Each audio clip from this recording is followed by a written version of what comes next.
बिस्मिल्लाहिर्रहमानिर्रहीम। मोहतरम नाज़रीन, अस्सलामु अलैकुम वरहमतुल्लाहि वबरकातुहू। नाज़रीन, नुस्खे घरेलू आसान सादा से अपलोड करने का सिलसिला जारी है। तो आज हम आपकी खिदमत में एक बहुत ही सादा सा आसान नुस्खा पेश कर रहे हैं। ये नुस्खा है मलेरिया बुखार के लिए। मौसमी मलेरिया बुखार सर्दी के साथ जो हो जाता है उसके लिए ज़बरदस्त नुस्खा है।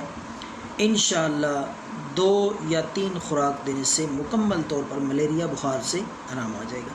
तो आपने घर पे नुस्खा ख़ुद तैयार करना है। जो नुस्खे के अज्जा हैं, चीज़ें हैं, वो आपके घर पे मौजूद होंगी।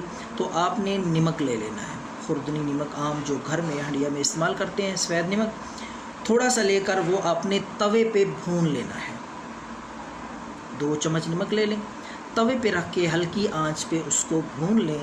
और जब उसका रंग भूरा सा हो जाए, सुर्खी माइल हो जाए, तो उसको उतार के तवे से शीशी में महफूज कर लें, किसी भी डब्बी में महफूज कर लें।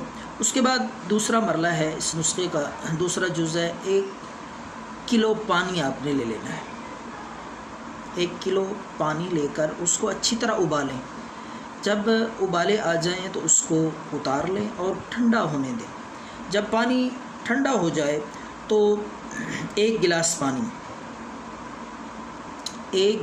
पानी में आपने वो आधा चम्मच नमक जो आपने तवे पे भूना है वो उस गिलास में डालकर आधा चम्मच अच्छी तरह मिक्स कर लें। हल करके मरीज़ को पिलाएं जिसको बुखार है। इंशाअल्लाह 3 दिन ये अमल करने से हर दफ़ा नया ताज़ा पानी और ताज़ा उबला हुआ पानी लेके उसमें नमक डालना है।